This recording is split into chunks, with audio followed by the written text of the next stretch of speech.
تو چلیے اب ہم آگے پڑھتے ہیں اور دیکھتے ہیں کہ فراخ روی ہمیں اگلے اشعار میں کیا بتانے کی کوشش کر رہے ہیں۔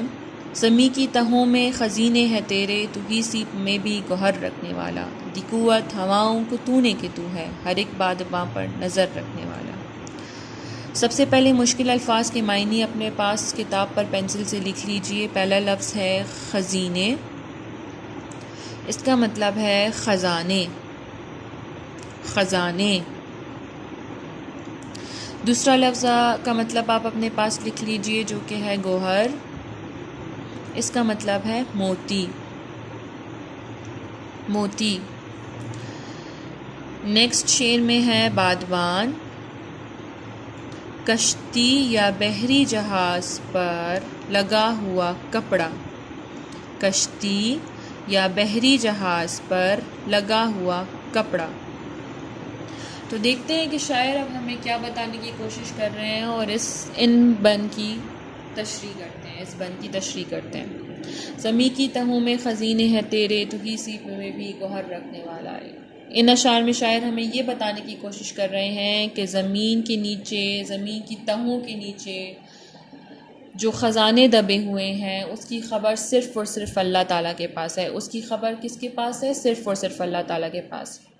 انسان کے پاس یہ قوت نہیں ہے، یہ طاقت نہیں ہے، اس کا ذہن یہ گوارا نہیں کرتا کہ وہ زمین کا ہر ایک کونا کھود کر اس کے نیچے سے، اس کی تہوں کے نیچے جا کر جو ہے ہر ایک خزانہ ڈھونڈے اور نکالے۔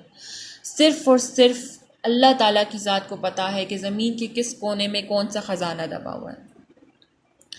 تو ہی سیپ میں بھی گوہر رکھنے والا، یہ اللہ تعالیٰ کی قدرت ہے، یہ اللہ تعالیٰ کی شان ہے کہ سمندر میں سیپ میں موتی چھپا ہوا ہے، پرل جس کو بولتے ہیں۔ پرل ہمارے پاس کس میں موجود ہے؟ سیپ میں۔ سیپ ہوتی ہے شیل، اس شیل میں ہمارے پاس کیا موجود ہے؟ گوہر۔ گوہر کا مطلب کیا ہے؟ موتی۔ موسٹلی آپ نے دیکھا ہوگا آپ کی مما کی جو ہیرے جواہرات والے یا زیور ہوتے ہیں اس میں جو ہوتا ہے یہ اس چیز کا استعمال ہوتا ہے، مختلف اشیاء میں استعمال ہوتی ہیں یہ چیزیں جو کہ ہم عورتوں کی یوز میں ہوتی ہیں، ٹھیک ہے۔ تو ہی سیپ میں گوہر رکھنے والا کا مطلب یہاں پر شاعر ہمیں یہ بتا رہے ہیں کہ یہ اس کی شان ہے، یہ اس کی قدرت ہے کہ سمندر میں اس نے جو ہے وہ سیپ میں کیا رکھا ہوا ہے؟ موتی رکھا ہوا ہے۔ دی قوت ہواؤں کو تو نے کہ تو ہے، ہر ایک بات باں پر نظر رکھنے والا۔ سمندر میں جو کشتیاں چل رہی ہوتی ہیں اور ہواؤں کا جو رخ ہوتا ہے، اور ہواؤں کا رخ کس طریقے سے جو ہے وہ بدلتا ہے؟ اللہ کے حکم سے بدلتا ہے۔ اور کشتی اپنا راستہ کیسے نکالتی ہے؟